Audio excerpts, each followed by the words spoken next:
Embarrassment वगैरह ये सब वर्ड्स तो भी पता नहीं है। गोल क्या है कि एक प्रोड्यूसर को एक एक्टर से फायदा होना चाहिए। जब कोई चीज़ होती है या नहीं होती, माई माइंड स्टार्ट्स वर्किंग कि how to make this alright. नहीं चलिए पहली फिल्म, अब चीज़ें 4, 5, 10 हज़ार गुना और मुश्किल होने वाली है। जब भी कोई मूवी रिलीज होती है थिएटर में, there is obviously some pressure, certain pressure. और ये जब री रिलीज हो रही थी, तब किस तरह का प्रेशर था कि यार पहली बार जो हुआ वो अगर वापस हो जाएगा तो इट्स ओके, कोई नहीं, या ऐसा लगा कि यार पहली बार जो हुआ वो अगर वापस हो जाएगा then you know it will be a very embarrassing situation. Journey कर चुके हैं मतलब इतने सालों से। So I run away from my house when I was 16 years old. तब से लेके अब तक 25 साल हो गए हैं और एम्बैरेसमेंट वगैरह ये सब वर्ड्स तो भी पता नहीं है। डर वगैरह भी मालूम नहीं है, ये सब वर्ड्स नहीं आते। अब ऐसा लगता है बस कि जो गोल क्या है कि एक प्रोड्यूसर को एक एक्टर से फ़ायदा होना चाहिए। That is the goal. कैसे होगा? ऑडियंस का जो प्यार है वो प्रोड्यूसर को सुनाई दे और दिखाई दे। तो तभी मैंने वो अपने इंस्टाग्राम पे एक पोस्ट डाला कि अगर आप लोग उनको 10,000 बार कमेंट करेंगे, अटैक करेंगे तो मैं उनके पास कल सुबह ऑफिस में जाऊंगा।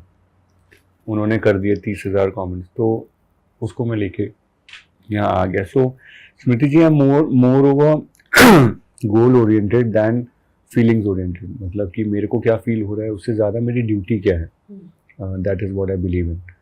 क्योंकि फीलिंग के हिसाब से बिहेव करना is a luxury. I don't have that luxury. Okay. और जहाँ खुशी तो ऑब्वियसली होगी कि movie is getting so much of love, लेकिन थोड़ा सा फ्रस्ट्रेशन भी हुआ कि काश ये उस समय ही हो गया होता तो आज वो करियर ट्रेजेक्टरी कुछ अलग ही होती। नहीं, ऐसा कोई फ्रस्ट्रेशन नहीं है, क्योंकि फ्रस्ट्रेशन आता है आपको from expectations of a set order. मतलब आपको जब कोई बोलता है कि आप यहाँ से ऐसे जाना, वहाँ से राइट लेना, वहाँ आपको मंदिर मिलेगा, वहाँ से सीधे जाना। अगर ये रास्ता ही आपको कोई नहीं बताएगा तो आपको फ्रस्ट्रेशन नहीं होगा, क्योंकि वहाँ पे अगर मंदिर नहीं मिला तो कोई फ्रस्ट्रेशन हुआ ही नहीं, क्योंकि किसी ने आपको बोला नहीं। तो मुझे किसी ने वो रास्ता कभी बताया ही नहीं कि इतने एज में इतना होना चाहिए, या ऐसा पहली फिल्म को इतना रिस्पॉन्स मिलना चाहिए। ये सब चीज़ें मुझे किसी ने कभी बताया ही नहीं है, और तो कभी एक्सपेक्टेशन सेट हुई नहीं थी, तो फ्रस्ट्रेशन नहीं हुई।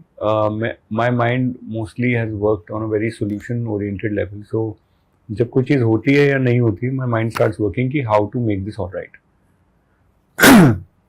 तो जब नहीं हुआ तो मेरा दिमाग इसमें चलने लगा कि चलो as an actor what all should I start doing, because now it's going to be uphill journey. नहीं चलिए पहली फिल्म, अब चीज़ें 4, 5, 10 हज़ार गुना और मुश्किल होने वाली है। तो अब क्या तुम कर सकते हो ऐसा जिससे कि जब तुम नोटिस हो जाओगे, क्योंकि वो तो होना एक दिन तो होता ही है, in your life, in my life, we have to keep trying, one day it clicks, वो तो मतलब मैथ्स है।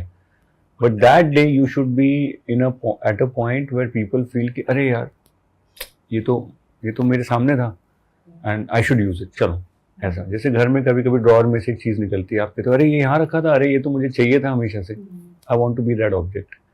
So instead of frustration, I think my mindset was always into how to become better.